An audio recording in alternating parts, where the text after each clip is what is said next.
Hello viewers, நான் பன்னீர் பரோட்டா எப்படி பண்ணுறதுன்னு காமிக்கிறேங்க. இதை பன்னீரை நம்ம சும்மா உதுத்தும் வச்சுக்கலாம், இல்லை கேரட் மாதிரி துருவி வச்சுக்கோங்க. துருவி வச்சுட்டு பச்சை மிளகாய் போட்டுக்கோங்க, கொத்தமல்லி. நார்த் இந்தியன் ஸ்டைலில் இப்படி தாங்க பண்ணணும். ஆனியன், வெங்காயம் போட்டுக்கோங்க.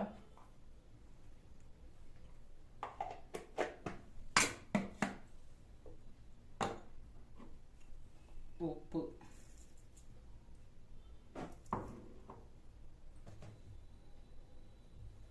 மிளகாத்தூள், தனி மிளகாத்தூள்.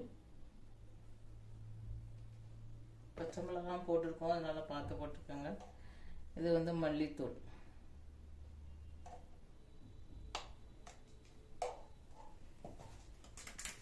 கொஞ்சம் சிக்கன் மசாலா போட்டுக்கோங்க. கரம் மசாலா இருந்தால் நீங்கள் கரம் மசாலா போட்டுக்கலாம், இல்லைன்னா சிக்கன் மசாலா போட்டுக்கலாம். அதுவும் எவ்வளோ மிளகாத்தூள் மல்லி போட்டோமோ அவ்வளோதான். உப்பு எல்லாம் போட்டாச்சு. இப்போ இதை நல்லா நம்ம பிசைஞ்சுக்கணுங்க. பன்னீர் கூட நல்லா எல்லாமே பிளெண்ட் ஆகணும்.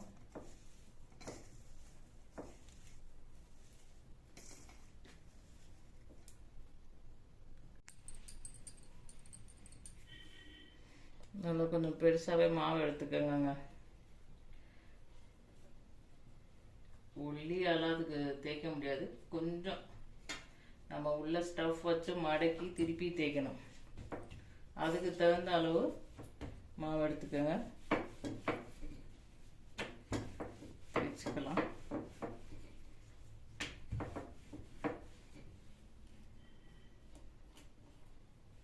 அதுக்கு எப்படி நம்ம மாவு தடவி தடவி தேய்ப்போமோ அப்படி தேய்ச்சிக்கோங்க.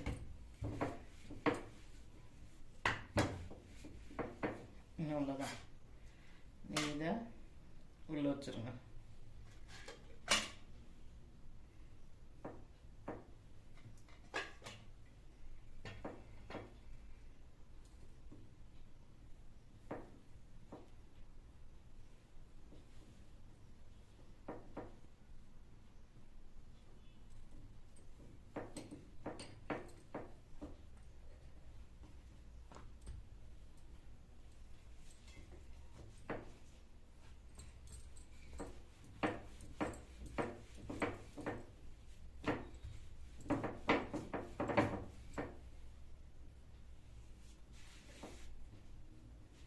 மாவு இப்படி பிரியாம வரணுங்க.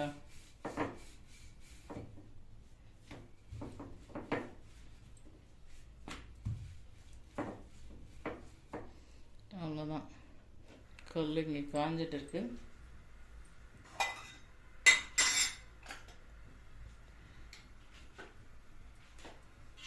நெய் போட்டுக்கலாம். நெய்யில் தாங்க சொல்லணும். நெய் பட்டர் தான் அதுக்கு நல்லாயிருக்கும். சமையல் எண்ணெய்லாம் அதுக்கு நல்லா இருக்காது. நெய் போட்டுக்கலாம்.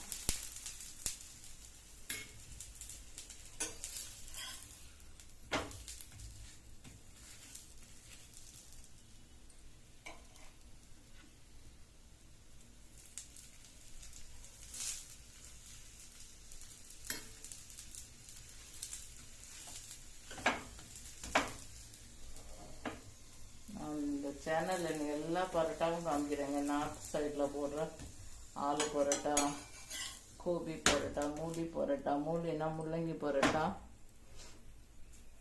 எல்லாத்தையுமே நான் ஷேர் பண்ணுறவங்க கூட.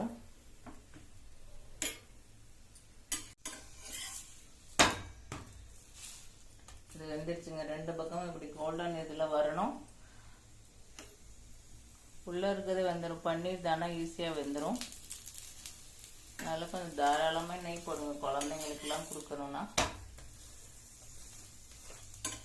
அவ்வளோதாங்க.